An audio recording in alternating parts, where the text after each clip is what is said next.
Bueno, vamos a empezar con la clase de hoy, con el shiur de hoy.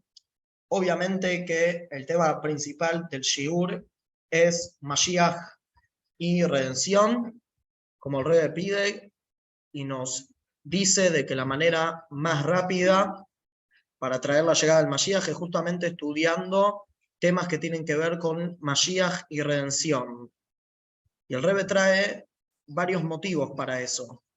Pero los motivos principales para esto, uno es, porque el Rebbe dice de que con el mérito de que estudiamos temas de Mashiach y redención, apuramos más la llegada del Mashiach. Pero después hay otro motivo que el Rebbe también dice, que cuando uno estudia Geula Mashiach, uno estudia Mashiach y redención, entonces la persona, todo lo que la persona estudia, en algún momento uno lo empieza a incorporar, empieza a vivir de esa forma, empieza a pensar de esa forma. Uno llena la cabeza con estudio, entonces uno empieza a vivir de esa forma.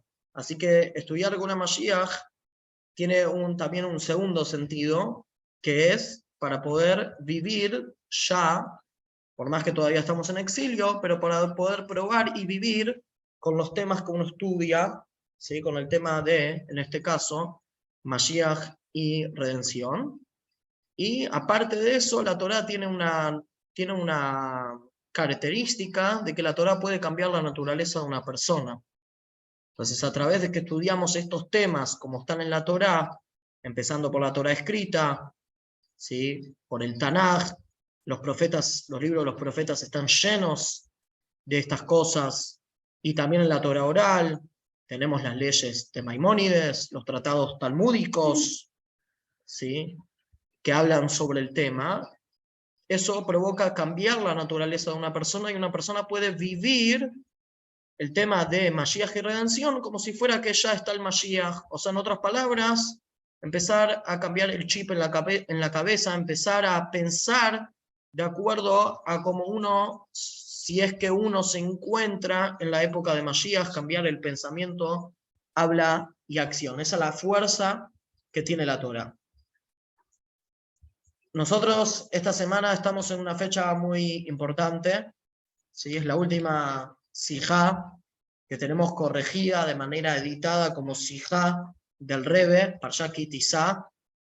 El Rebbe hace, en el año 1992, la última Sijá que se editó de manera completa, de principio hasta el final, y fue corregida por el Rebbe, es la Sijá de la semana pasada, Parsha Ki Tisa.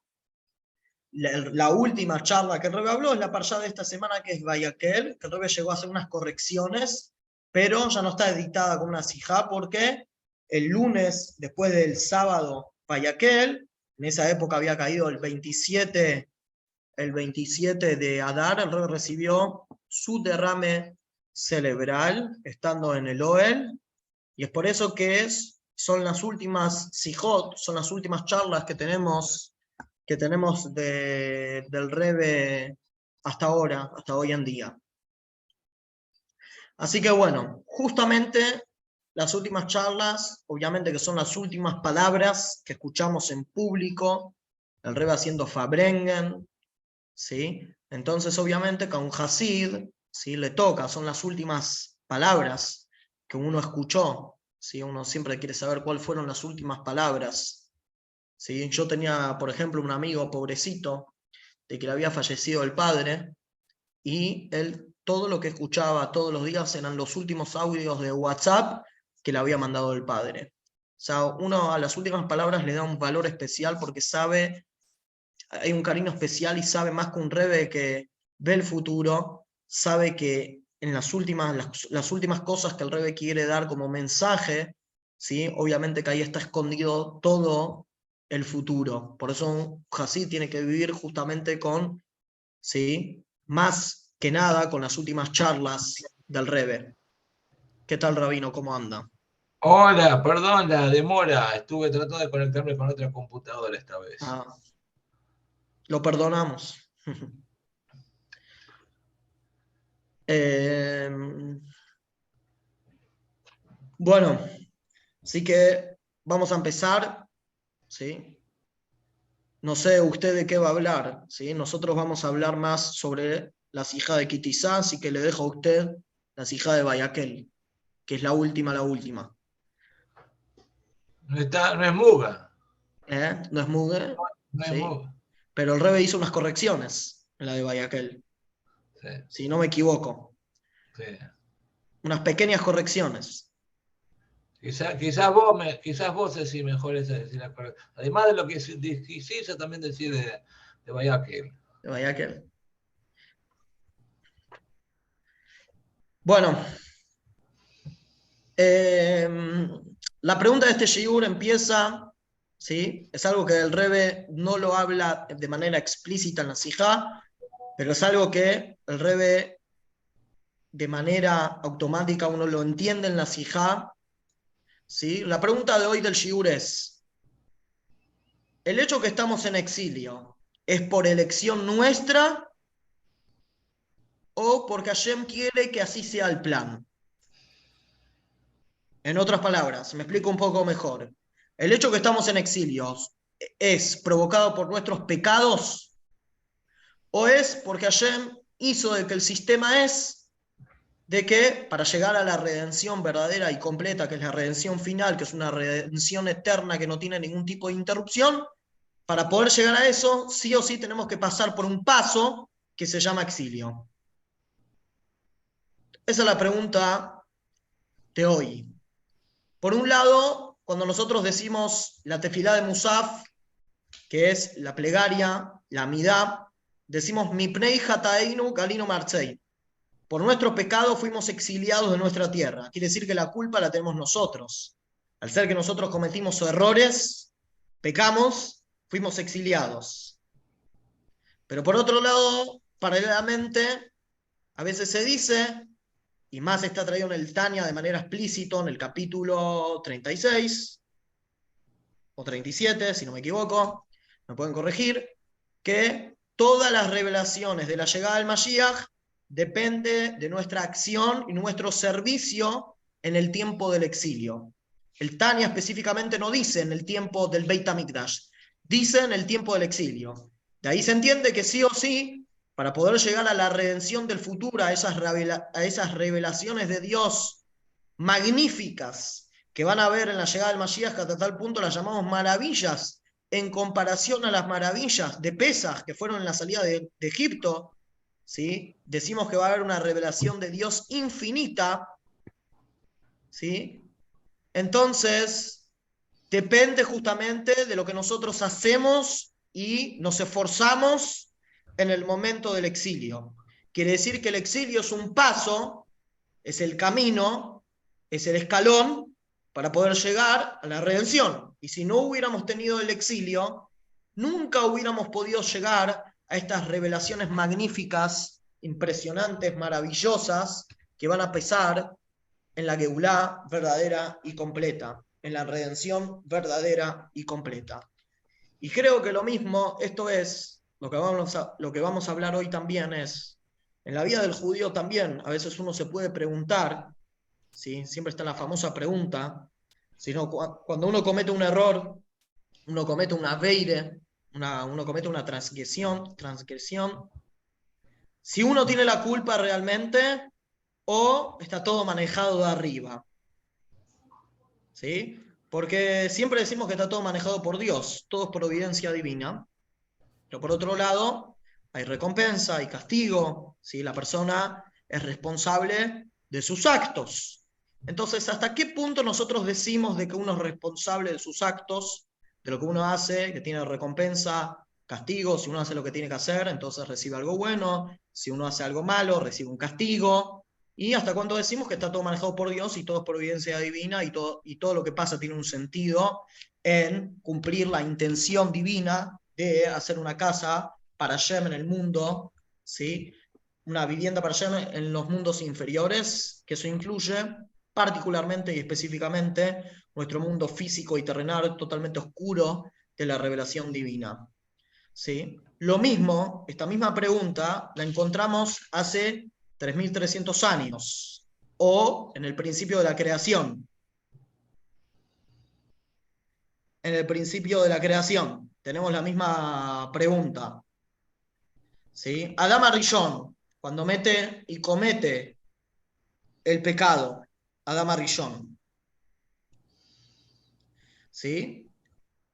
El primer hombre que come del árbol del conocimiento, él comete el error o estaba todo planificado desde arriba de que tenga que pasar que Adán coma del árbol del conocimiento. La misma contradicción un poquito la tenemos con el becerro de oro en la entrega de la Torá. Por un lado decimos que el becerro de oro, el becerro de oro, los Yehudim pecaron, los Yehudim se confundieron, se equivocaron, y por eso Moisés Rabbeinu, Moisés, tuvo que pelearle a Hashem, ¿sí? Para defendernos, para que podamos seguir existiendo en el mundo, ¿sí? Podamos seguir como pueblo elegido de Hashem. Por otro lado, está escrito en el tratado del Talmud, el tratado que se llama Avodah Zará, que dice que en realidad Dios incitó de que se peque con el becerro de oro para dar una puertita al Balchuve, a la persona que tiene que volver en Teshuvah, ¿sí? Y todos los comentaristas hacen la misma pregunta: ¿cómo puede ser que Hashem incitó para que caigan en el becerro de oro? Quiere decir que no existe el castigo, no existe la recompensa, porque está todo de Hashem. Hay que entender qué significa. Pero nosotros vamos a hablar, ¿sí? No necesariamente vamos a responder la pregunta, pero vamos a ver cómo el Rebbe mira justamente esta idea en esta sijá, y eso nos va a dar un mensaje a cómo nosotros tenemos que vivir, ¿sí? Este exilio, este ocultamiento, el galut, y no asustarse. Por el contrario, saber de que de un principio el exilio no es un error. No estamos acá en el exilio porque nos mandamos una macana, porque es un castigo, porque nos confundimos por un error, ¿sí? Eso es un lado de la moneda. Por otro lado de la moneda, uno tiene que saber que el exilio directamente en realidad es parte de la redención, ¿sí? Es la forma de cómo poder subir, es la forma de cómo llegar al paso de la llegada del Mashiach, y por eso uno tiene que pasar por el exilio. Está totalmente fijado por el sistema que Dios puso en la creación. Así que uno no tiene por qué asustarse del estado donde está, porque es parte del sistema que para poder llegar a los pasos que Dios quiso que lleguemos, tenemos que sí o sí pasar por esto. Para entender un poquito de esto, vamos a explicar primero qué significa. Nosotros sabemos que en Parshat Ki Tisa es una parsha donde está todo, ¿sí? Está todo. Uno la da vuelta por acá, por allá y puede encontrar todo el plan divino, todo como Hashem creó la existencia. ¿Dónde lo encontramos? ¿Sí? Encontramos episodios extremos. Por un lado hablamos de las primeras tablas, que las primeras tablas eran algo impresionante, estaban escritas por Dios. Hablamos de las tablas que Moisés, al bajar del monte Sinaí, viendo al pueblo pecar, las tiene que romper. Y la parsha termina hablando de que Moisés vuelve a subir al monte Sinaí para recibir las terceras tablas, las segundas tablas, ¿sí? Sabemos, primeras tablas, el pecado del becerro de oro, que es donde se rompen las tablas, y después Moisés Rabbeinu vuelve a subir a recibir las segundas tablas, que como nosotros sabemos, Dios le dio a Moisés Rabbeinu las segundas tablas en el día de Yom Kippur. Moisés fue el día donde Moshe bajó con las segundas tablas, que fueron las últimas tablas que ya los versículos destacan que a primera vista, de manera superficial, ya no tiene el mismo, ¿sí? Ya no es lo mismo que, que eran las primeras tablas. Las primeras tablas fueron escritas por Dios, en cambio las segundas tablas fueron escritas por Moisés Rabbeinu, que ya es un ser humano, Moisés, ¿sí? Entonces, aparentemente vemos varias cosas que pasan. El Rebbe explica que estos 3 episodios que vemos en la parashá son los 3 episodios, son los 3 pasos que Dios puso en la existencia. Y eso lo podemos ver en todo ámbito de la vida. Podemos ver estos 3 pasos, ¿sí? ¿Sí? Podemos ver, hay algo que se llama principio, que es la iniciativa de las cosas, es el motor de las cosas, es la idea, son las ganas. Después está lo que se llama el medio, que es cuando uno empieza a llevarlo a cabo, llevarlo a la práctica.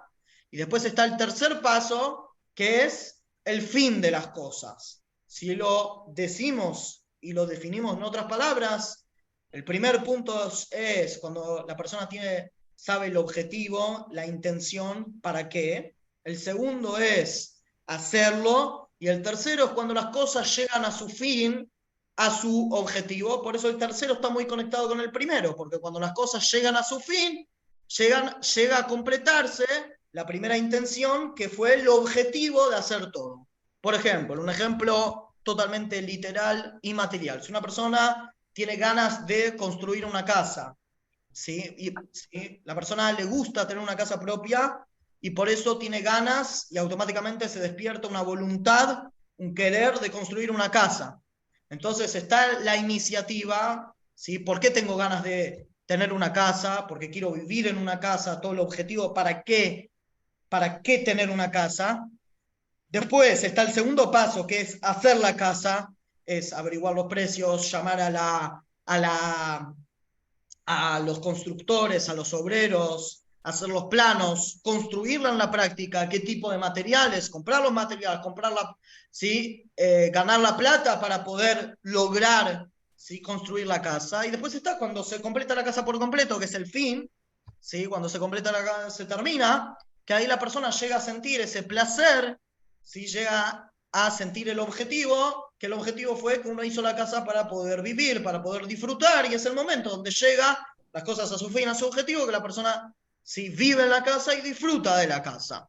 Esos son los tres cosas que Hashem puso en el sistema de la creación, ¿sí? ¿Dónde lo podemos ver? Están las ganas que Hashem quiso de crear el mundo, que la intención, ¿para qué crear el mundo? ¿Cuál fue el objetivo de Hashem de crear el mundo? Eso es la Torá.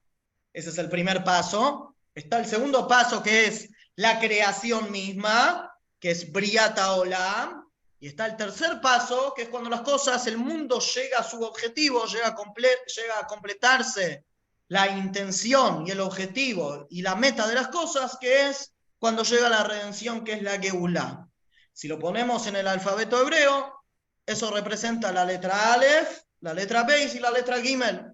La letra Aleph tiene que ver con la Torah, es el Anoji, es el nivel de Hashem, ¿sí? Es el Anoji, es el propósito para qué crear el mundo, que es la Torah. Como sabemos que la palabra Anoji está incluida toda la Torah.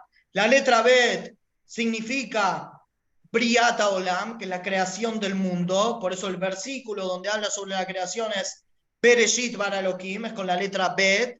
Después tenemos el tercer paso, que es cuando las cosas llegan a su fin, a su objetivo, que eso es la Gimel, que ese es el punto de Geule, que es la redención. Ahora, el segundo paso, que es cuando hablamos de la creación, ¿sí? Que es el medio, ¿sí? Tenemos el principio, medio y final. En el medio, que es el segundo paso, Hashem, justamente para poder hacer la creación y para poder hacer que se cumpla el objetivo, parte del sistema y de la planificación que tuvo Hashem es justamente crear un mundo totalmente distante, un mundo totalmente oscuro, y dentro de ese mundo uno tiene que trabajar y tiene que refinarlo y elevarlo. Por eso, del hecho que Hashem crea un mundo y tiene que ocultar, primero de todo, su luz infinita para poder dar un espacio a ese mundo, de eso se ramifica de que pasen cosas, ¿sí? Que si parte del plan es que en ese mundo se sienta desconectado de Dios y pasen cosas como, por ejemplo, ¿sí? Exilios y diferentes cosas, pero es parte del sistema de Dios, es parte del paso 2, que sí o sí, para poder llegar al paso 3, la persona sí o sí tenés que pasar por el paso 2, no existe saltar del paso 1 al paso 3. Quiere decir que parte del sistema que Hashem puso es que esté el segundo paso, y el segundo paso significa, ¿sí? Eso que Dios le da lugar a una creación donde en esa creación uno se puede confundir, uno se puede equivocar, donde hay ocultamiento de la luz divina. ¿Y para qué todo es eso? Para que justamente el Yehudí, a través de Torah y Mitzvot, pueda desde abajo elevar al mundo a un nivel todavía mucho más alto de lo que estaba antes. Que eso se logra a través de Torah y Mitzvot. Por eso, para nosotros, cuando nosotros decimos la regla general que todo descenso y toda bajada es para subir, ¿sí? Para nosotros ni siquiera hay una bajada, porque la bajada directamente es la forma de subir. Para poder llegar al paso 3, que es la redención, sí o sí tenemos que pasar al paso 2. Quiere decir que el exilio no es por una macana que nosotros nos mandamos, ¿sí? Por este lado de la moneda que estamos hablando acá. No viene por los errores que hicimos. El exilio son las bases y es el fundamento para poder llegar al paso 3, que es el tema de la redención. ¿Por qué? Porque todo el sentido de nosotros es elevar al mundo, siendo el mundo más bajo, y justamente ese mundo bajo, ese ocultamiento de la revelación divina que es el exilio, son las bases para poder llegar a la luz infinita de Dios, que es la más alta que hay. Y eso es lo que dice el Tania, que todas las revelaciones, en el capítulo 37, que todas las revelaciones de cuando venga Mashiach, depende de nuestro esfuerzo y labor, ¿sí? Nuestras acciones en el tiempo justamente del exilio, porque el exilio es justamente la base de la redención. El ejemplo que se puede traer a esto, no sé si es un ejemplo exacto, pero para que podamos entender, es como un maestro que totalmente siempre desafía al alumno, ¿sí? Está el maestro que hace todo fácil directamente, le enseña todo listo y preparado, y está el maestro que justamente desafía al alumno y todo el tiempo está incitando que pise el palito, y justamente del error es donde le enseña más profundo al alumno, justamente cuando el alumno se equivoca. Lo mismo es acá, quiere decir que el equivocarse termina siendo la forma del alumno termina siendo el fundamento de cómo el alumno aprende mucho más fuerte de cómo sabía antes las cosas. Lo mismo es acá. Todo el punto del galut, todo el punto del exilio, directamente es la forma de cómo llegar al paso 3, de cómo llegar a que el mundo llegue a su meta y llegue a su objetivo. Quiere decir que cuando nosotros miramos el exilio, ¿sí? Uno no se tiene que asustar del exilio, uno no se tiene que asustar de las cosas que pasan en el exilio, ¿sí? ¿Por qué? Porque justamente el exilio no solamente que no es una contradicción a la redención, ¿sí? Sino por el contrario, uno ayuda al otro para justamente para el sistema que Dios puso en la creación es que el primer paso sea el objetivo de las cosas que es la Torá. El segundo paso consiste de que haya un mundo, haya exilio, y el segundo paso justamente es lo que te lleva al paso 3, que es llevar al mundo a su intención primera, a su objetivo, que es la redención verdadera y completa, que ese es el paso 3, que es la Geulá.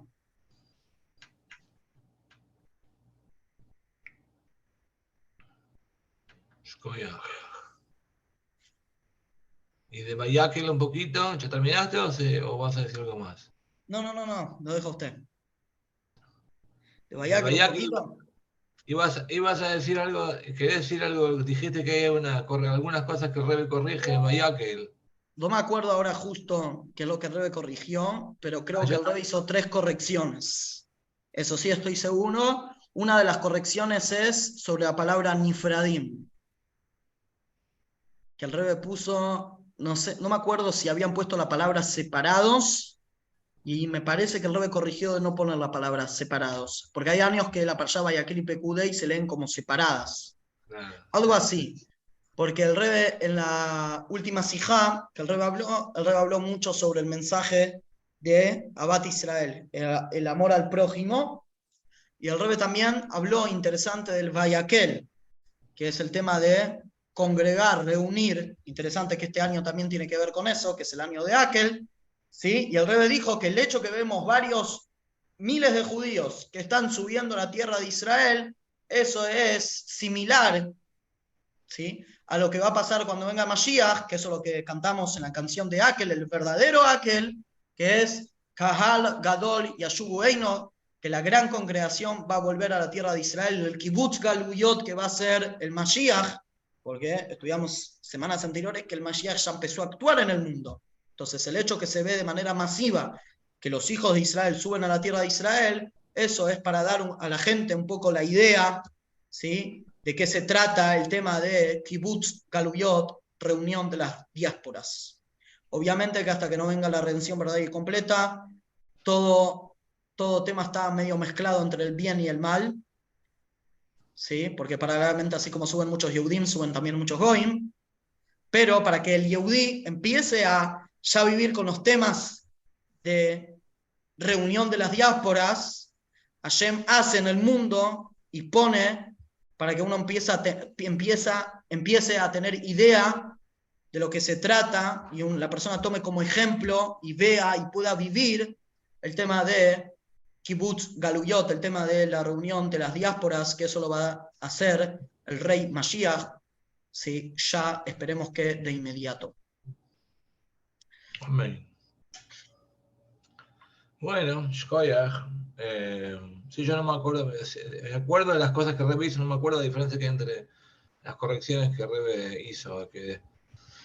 Bueno, Shkoyach, en continuación con lo que Rabino Blumenfeld está diciendo, estuvo diciendo de este discurso que acaba de decir Rabino Blumenfeld, es el último discurso del Rebbe, que fue editado, pero editado completamente, desde el principio al final. O sea, en los últimos años el Rebbe editaba, cuando venga Mashiach, que el Rebbe dice que por un momento yo los dejé a ustedes. Significa que cuando venga Mashiach se va a sentir como que, por más que, a pesar de que estuvimos casi 2000 años en exilio, sin embargo se va a sentir como que era tan, pero tan efímero. Estos 2000 años, como que Dios nos dejó solamente por un minuto, un ratito nada más. Y esto es lo que Rebbe dice justamente en el último o el penúltimo discurso. Sabemos que los tzadikim, específicamente Rebbe, tiene un espíritu profético único y sabe qué va a pasar. El Rebbe sabiendo que va a pasar esto, entonces por eso es que dice justamente, por un ratito los dejé, trae esto, y justamente la explicación esta que acaba de decir Rabino Blumenfeld dice que dijo el concepto que lo malo, todo, y no solamente lo malo, lo peor que pasó en la historia, o una de las peores cosas que pasó en la historia, el becerro de oro, eso verdaderamente es el puntapié, es parte del proceso del ascenso. Por eso es que la porción de la Torá se llama Kitizá. Kitizá significa, Dios le dice a Moisés, cuando eleves a la cabeza de los hijos de Israel, cuando eleves, significa que todo lo que está escrito en la porción de la Torá, que a pesar de que parece ser externamente como algo no solamente negativo, sino que lo peor, lo más negativo que existe en la historia, sin embargo, en esencia, es parte del ascenso más grande. Y justamente el Rebbe lo dice esto, justamente unos días antes que va a dejar de hablar. Y después va a desaparecer físicamente. Como que el Rebbe nos está diciendo, nos está insinuando, más que insinuar, es una de las tantas cosas que el Rebbe no insinúa. Insinuó muchísimas cosas en el último año. Pero una de las tantas cosas que insinúa es justamente que a pesar de que no nos vamos a ver, por un momento nos vamos a, por más que por pareja, que es muy difícil y muy largo la desaparición, sin embargo va a ser al final va a parecer como que es un momento. Y no solamente eso, sino que encima de eso, todo el propósito de todo lo negativo, el estar sin verlo al Rebbe, es tremendo. Es algo que nunca en la historia ocurrió esto, que en cada generación tiene que haber un líder. Y el de la generación es realmente, no puede existir el mundo sin ese líder. Hay un discurso de Rebbe que Rebbe dice claramente que es imposible que exista el universo sin el líder de la generación. Y cuando el Rebbe subió al liderazgo de Chabad en 1951, una de las razones que subió es porque, no me acuerdo si Berl Weingarten o Bayol o José le dijo al Rebbe que mucha gente le preguntaba a Rebbe que necesitamos un Rebbe de carne y hueso. Y el Rebbe le contestaba que ya tiene que todos tenemos un Rebbe.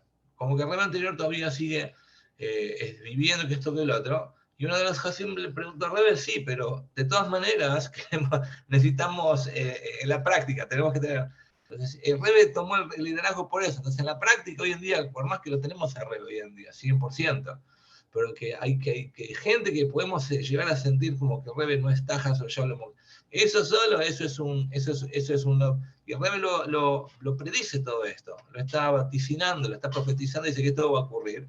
Pero no se preocupen que incluso la peor de todas las cosas, incluso el resolver de todas las cosas malas que existen, incluso estos últimos segundos del exilio, es parte del proceso de redención también. Y hay muchas cosas más, pero no importa. Bueno, pero que quería conectar esto al... quería conectar esto al... este discurso a... ayer, el otro día leímos justo Quisiso, y también leímos, después de Quisiso leímos la porción de la vaca roja. Con respecto a la vaca roja, esta presente expresión de la Torá, como sabemos que es el proceso de purificación más grande que existe, que la vaca roja era una vaca única, es una vaca única que tiene que tener varias condiciones para poder elegirla, no es cualquier vaca ni ninguna vaca, cualquier vaca roja. Hay que quemarla de una cierta manera específica, hay que después las cenizas hay que mezclarlas con aguas, y esas aguas con las cenizas mezcladas se las salpica. Cuando una persona es salpicada con estas gotas de la vaca roja y las aguas, estas se purifica incluso el nivel más grande de impureza que existe, que de acuerdo a la Torá, a las leyes de impureza de la Torá, el nivel más grande de impureza es cuando uno toca a un muerto. Entonces, la purificación de la impureza más grande es justamente a través de la vaca roja. Eso es lo que leímos justo después del Shabbat pasado, anteayer, después de que leímos lo del becerro de oro. De hecho, Rashi trae que hay una conexión entre el becerro de oro y la vaca roja, que uno es la expiación del otro, pero es otro punto. Pero la cosa es que la Haftará, lo que leemos después de la vaca roja, es la última parte del profeta Ezequiel y Ezequiel, que dice desde el capítulo 16 de Ezequiel, la última parte de Ezequiel, de Ezequiel, del profeta Ezequiel, habla de la redención. Y Dios dice ahí, dice Ezequiel, que la casa de Israel, siempre y cuando la casa de Israel, los judíos estuvieron en la tierra de Israel, impurificaron, hicieron que toda la tierra de Israel fuera impura, y por eso dice que es al punto tal cual como Dios lo compara, esta impurificación, esta impureza de la tierra de Israel, con todas las acciones negativas que hicimos, Dios lo compara como una mujer que está en su periodo menstrual. De acuerdo a la ley judía, cuando una mujer entra a su periodo menstrual no puede estar con su marido. El pueblo de Israel es, por un lado, está comparado como la mujer, la esposa, y Dios es el marido. Y así como el marido y mujer no pueden estar siempre a cierta distancia, que tienen que haber justo cuando la mujer está impura, no puede estar con el marido, no se puede ni siquiera se pueden tocar tampoco, tienen que dormir en 2 camas separadas. Entonces, similar a eso, Dios dice que nosotros es como si se produjo una distancia, un distanciamiento entre Dios y los judíos por todas las acciones, por la impureza, estas cosas malas que hicimos cuando estábamos viviendo en la tierra de Israel. Y eso es el concepto del exilio. Que el exilio es justamente eso, que nosotros estamos distanciados de Dios. Por un lado, una de las cosas que aprendemos, hay que sacarle una buena enseñanza a todas las cosas, porque la palabra Torah, como sabemos, viene de la palabra Jorá, una lección. Torah significa una lección, que le tenemos que hacer una buena lección, cómo mejorarnos constantemente. Una de las lecciones que le sacamos a esto, a este concepto, es que a pesar de que el hombre y la mujer, de acuerdo a la ley judía, no pueden estar juntos, ni siquiera se pueden tocar tampoco, parece algo antinatural. El marido y la mujer seguro que se pueden tocar, esa es toda la razón que se casan. Sin embargo, ellos pueden habitar en una misma casa, bajo un mismo techo. Si la impureza es tan grande que tiene la mujer, entonces tendrían que ni siquiera poder estar viviendo bajo una misma casa. Sin embargo, la Torah permite, la ley judía permite que estén viviendo en un mismo techo. No se pueden tocar, no pueden vivir en un misma, no pueden estar en la misma cama, sin embargo, 2 camas separadas, sin embargo, pueden estar en la misma casa. Y lo mismo es el mensaje que Dios nos está diciendo, que lo compara al pueblo de Israel con Dios. El pueblo de Israel es la esposa y Dios es el marido. Y así como a pesar de que hubo un distanciamiento en el exilio, sin embargo, seguimos habitando en la misma casa. En otras palabras, Dios podría haber hecho que el exilio sea tan grande para que nos vayamos completamente, nos vamos de este mundo, o Dios se va completamente. Sin embargo, Dios está en este mundo, incluso en los peores momentos del exilio también. Ese es un punto. Otro punto es que el exilio, así como comparado a este concepto de la mujer que está con la menstruación, con el periodo menstrual, en la práctica la ley judía dice que la que hace todas las cosas, el que cumple el rol principal de cómo purificarse, hay unas ciertas cuentas, cálculos que se tienen que hacer, y principalmente la mujer tiene que hacer ciertas cosas, tiene que ir al mikve, las preparaciones, como ir al baño ritual en el mikve, todo eso pasa por la mujer. El hombre básicamente no hace mucho. Todo la que está haciendo todas las cosas para volver a estar el marido y mujer después que vuelve a la mikve, eso lo hace la mujer. Eso es otra conexión que hay con esto que estamos hablando, que así como el exilio es una cierta impureza, que nosotros que somos el pueblo de Israel, es la mujer, es la esposa, somos la esposa de Dios, entonces nosotros somos aquellos los cuales cumplimos el rol principal de volver a estar unidos con Dios, traer la redención. Sí, obviamente que Dios hace todo, Dios es el originador de todas las cosas. Cuando una persona dice, por ejemplo, tiene un problema, vino un cirujano, un doctor, y le salvó la vida a una persona, lo operó, que esto, que lo otro, entonces uno le agradece al doctor. Sin embargo, realmente Dios está atrás de todas las cosas, le tiene que agradecer a Dios también, obviamente, porque Dios es el originador de todo. Sin embargo, en la práctica, en este mundo, el que tiene que hacer las cosas para traer la redención somos nosotros, somos el pueblo de Israel. Activamente, así tal cual, así como la mujer es la que se prepara para la purificación y ella es la que va a la mikve, nosotros somos los que tenemos que hacer todas las cosas para traer la redención. El pueblo de Israel tiene que, específicamente ahora en los últimos segundos, el último segundo del exilio, que Rebbe nos dijo específicamente qué es lo principal, el camino recto que tienen para dar a la redención, es justamente estudiar y diseminar estos conceptos de redención. Entonces nosotros somos los que tenemos que actuar en la práctica haciendo esto, ¿sí? Otro de los puntos que esta metáfora tiene que ver con, así como el hombre, la mujer, la menstruación, así también el pueblo de Israel con Dios, es que hay psicólogos muy grandes hoy en día que le dicen a cierta gente, incluso no judíos también, que cuando una pareja tiene problemas familiares entre marido y mujer, hay gente que va al psicólogo, terapeuta, terapista, y hay terapistas muy grandes en el mundo, los cuales dicen a gente incluso que no es gente judía, incluso gente que no es judía, le dicen que cumplan las leyes de pureza familiar que dice la ley judía, la ley mosaica. Es raro, pero lo pueden googlear, lo pueden saber eso. ¿Por qué? Porque entre todas las cosas sabemos que Dios es perfecto, Dios nunca se equivoca, y cada detalle que Dios nos dice para que nosotros hagamos es lo mejor que le puede pasar a una persona. Entonces, entre todas las virtudes, las grandezas que tiene, todos los preceptos que tiene el precepto la pureza familiar, es que cuando el hombre y la mujer, todos necesitamos un incentivo constante para todas las cosas.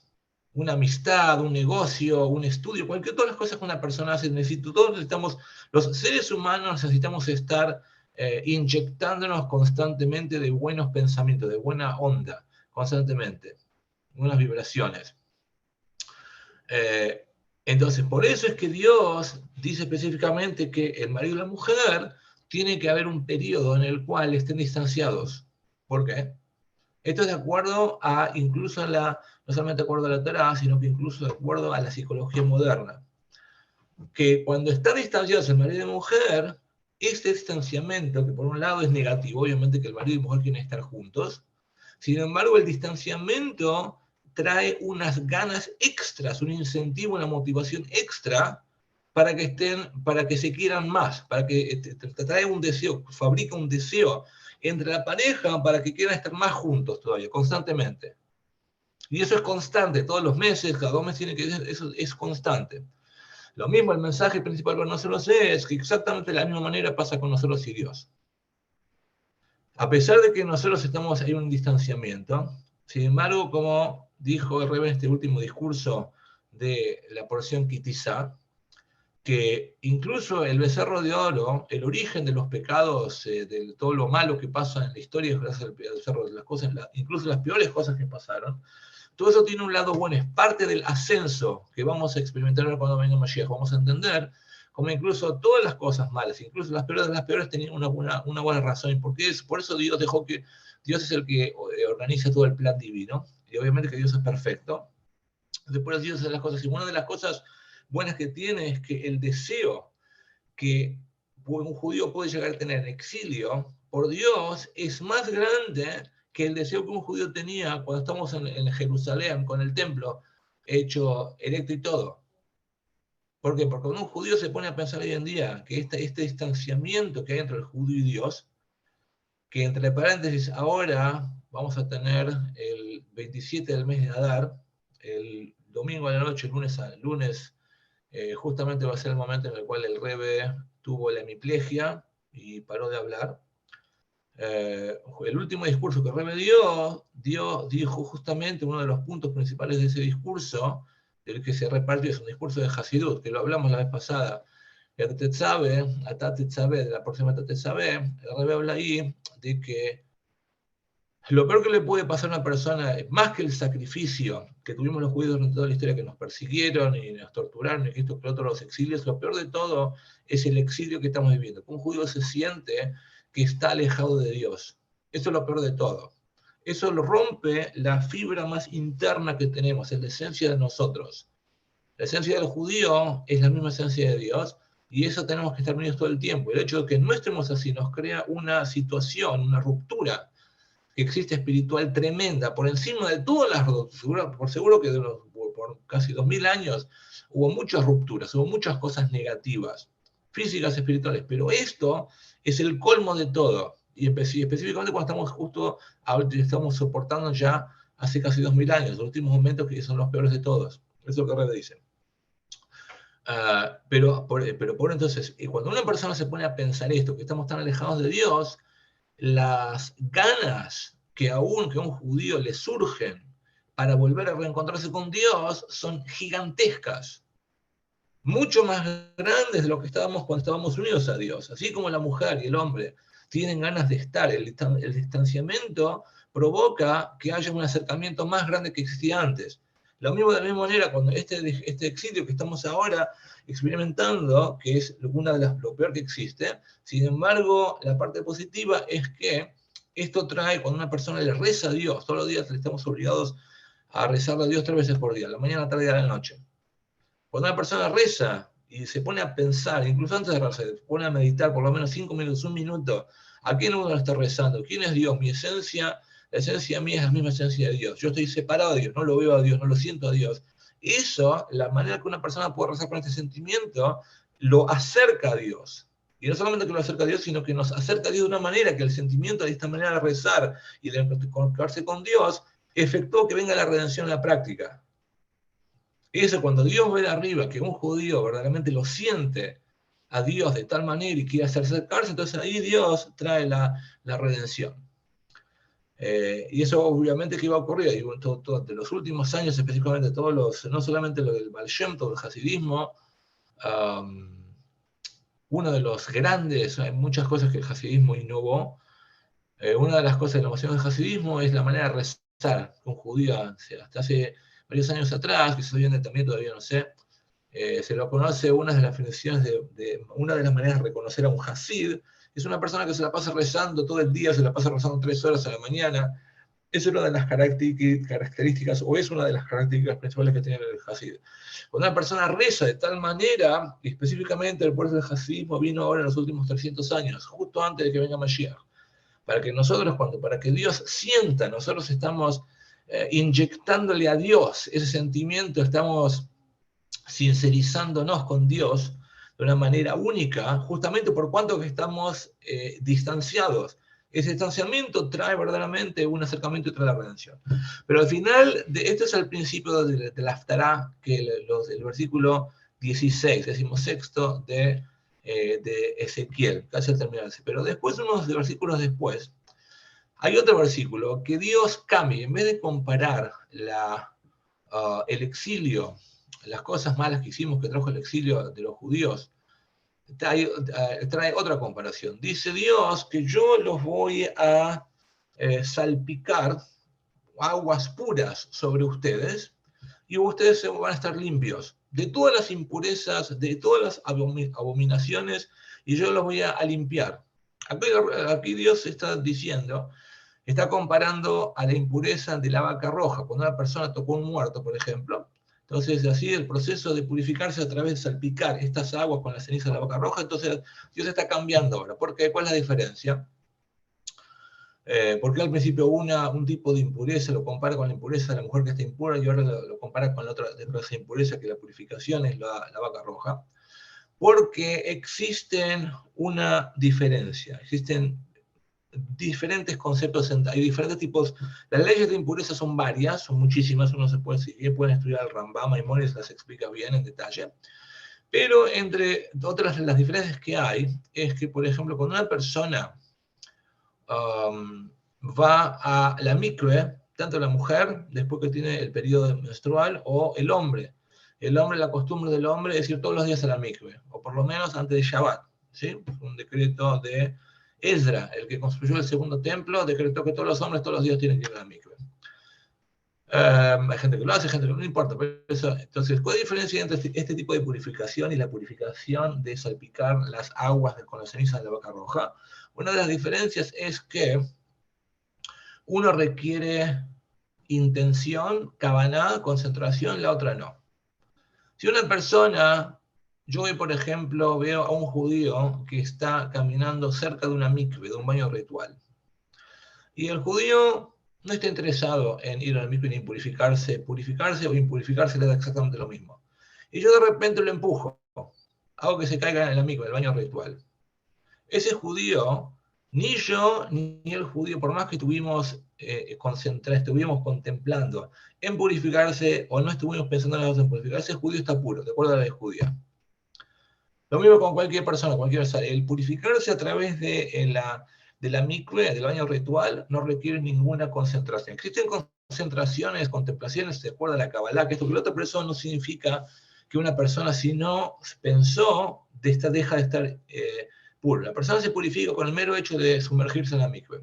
En contraposición del otro tipo de purificación que estamos hablando, de salpicar las aguas de la vaca roja con las cenizas de la vaca roja, en este caso ahí sí necesita concentración. Una de las tantas leyes, hay muchas leyes de la vaca roja, muchos detalles, y uno de los detalles es que la persona que está salpicando tiene que concentrarse en purificar justamente a la persona que está impura. Entonces, el mensaje que Dios está diciendo acá, que compara, por otro lado también, no solamente a la mikve, sino que al final de la Haftará compara con que dice que Dios les voy a salpicar las aguas estas de la vaca roja, porque además de que en la práctica va a existir, hasta ahora tuvimos 9 vacas rojas, y ahora cuando venga Mashiach va a existir la décima, la última de todas, y va a haber en la práctica, va a ser el mismo proceso, lo vamos a tener una vez más. Además de eso, desde el punto espiritual, Dios nos está diciendo lo siguiente: sabemos que existen dos tipos de teshuvah, existen muchos tipos de teshuvah, de retorno, de volver a Dios. Una persona no estaba haciendo lo que Dios quería, de repente se da cuenta que tiene que hacer lo que Dios quiere y vuelve a Dios. Dentro de volver a Dios hay diferentes maneras. Existe lo que se llama un volver a Dios a través del temor, y después existe volver a Dios a través del amor. Una de las diferencias que existen entre los dos caminos es que cuando la persona está volviendo a Dios por temor, la persona es similar a ir a la mikve. La persona no requiere ningún pensamiento. La persona está pensando sobre sí misma. Temor significa que la persona tiene miedo, se da cuenta de la omnipotencia de Dios, y si la persona no hace lo que Dios quiere, entonces le va a ir mal. Entonces se acerca a Dios, vuelve a Dios. Pero la persona no está concentrándose en Dios. La persona lo hace porque tiene miedo solamente, ¿sí?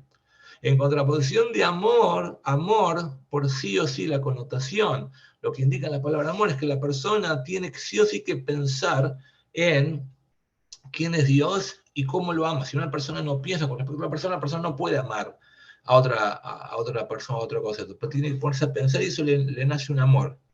Entonces Dios está diciendo que esto, que cuando venga Moshiach, Dios los voy a salpicar, todos los judíos vamos a llegar no solamente a volver a Dios, como estamos viendo en la práctica en las últimas décadas, que todo el pueblo de Israel está volviendo a Dios, y como sabemos que dice la ley judía, el Ramán menciona, el Rebbe lo trae más de una vez, que el volver a Dios es, y por más que una persona, un judío se quedó, pensó, tuvo un solo pensamiento, de volver a Dios, o volver a Dios significa, oh, que hice esta cosa mala, tengo que cambiar, eso significa volver a Dios. No es que la persona tiene que ser un rabino, tiene que saberse un montón de Torah. Con el mero hecho de pensar un solo pensamiento, unos pensamientos de que tiene que cambiar, eso significa volver a Dios. Entonces Dios nos dice que no solamente que vamos a volver a Dios, sino que vamos a volver a Dios a través del amor, que eso incluye tener cabana, tener intención.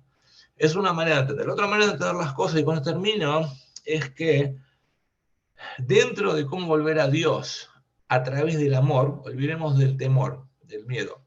¿Cómo volver a Dios? Existe un amor bajo y un amor alto. El amor bajo, como explica el Alter Rebbe en Tania, en varios capítulos, existe un amor natural o animalístico, lo podemos llamar, que ese amor no pasa por lo intelectual. La persona no se puso a pensar muy mucho en lo que es Dios y todo esto. Es un amor, logra desarrollar un cierto amor que todos tenemos y lo logra revelar, pero no se pone a pensar mucho, no logra crear a través del intelecto. Existe un nivel de amor superior que el judío logra tenerle a Dios, que ese, para lograr el segundo tipo de amor más elevado, la persona sí tiene que poner a pensar, concentrarse y meditar mucho, o en cantidad o en calidad, quién es Dios. Cuando la persona más estudia todo lo que es Dios, lo grandioso, lo perfecto que es Dios, que esto y lo otro, le nace un sentimiento. Y esto sí significa que la persona tiene que tener calma, tiene que entender así. Entonces, Dios nos está dando un mensaje acá en la parte esta de Ezequiel, el profeta Ezequiel y Hezkel, que dice que justo cuando venga Mashiach, todos los judíos vamos a llegar a este tipo de amor. No solamente al amor animalístico, sino el amor superior, tiene que ver con esto, con concentrarse, cómo pensar en quién es Dios. Podemos terminar diciendo para último que, como vemos claramente, que esto además de ser, son palabras claras que dice, lo vemos en la práctica, que en los últimos años los judíos no solamente que estamos volviendo a Dios, sino que estamos volviendo a Dios con todo, con toda la fuerza. Es una profecía que está escrita, el Rama Maimónides lo dice, la profecía de Isaías, del profeta Isaías, claramente, pero lo vemos entre los ojos, es algo súper claro, es algo que está profetizado hace muchísimos años atrás, pero hoy en día cualquier persona, cualquier hijo de vecino lo puede experimentar claramente, sin ir más allá. Bueno, eso es todo por hoy.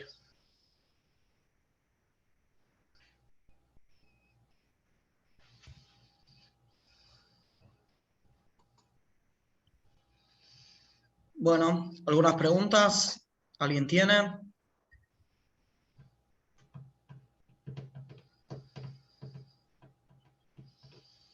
Rubén, ¿está todo claro?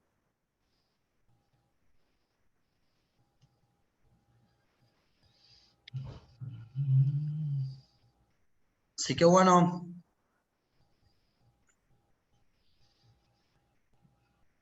Tenemos ¿Y cuándo viene Mashiach? Dice acá. KSH.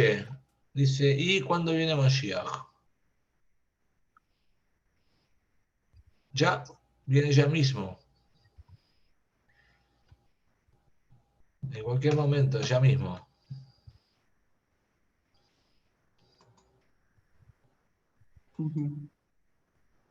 Bueno, acá piden que el shiur fue por Refugio Shleimo, de Jai Muriel Ben Jaya Victoria, y Leilun Ishmas, Asher Menachem, Jacob Israel, Hashem Kondamam, los hijos de Abraham, Noach, y para la refugá de Abraham, Noach Ben Yehudit. Amén. Que sea una libre refugio Leima y después libre Nishmas. Sí.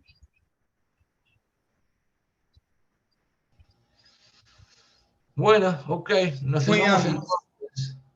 Y mientras Shkoyach. Shkoyach Reb Shloime, y mientras nos vemos a esta misma hora por este mismo canal, lunes próximo con la llegada del Mashiach a las 9:30 de Argentina. Y de ustedes, ¿qué hora es? 8:30. 8:30. Así que 8:30. cambió la hora. Cambiamos. Nos acercamos más, estamos más conectados ahora. Así que, muy bien. Hasta luego, chao.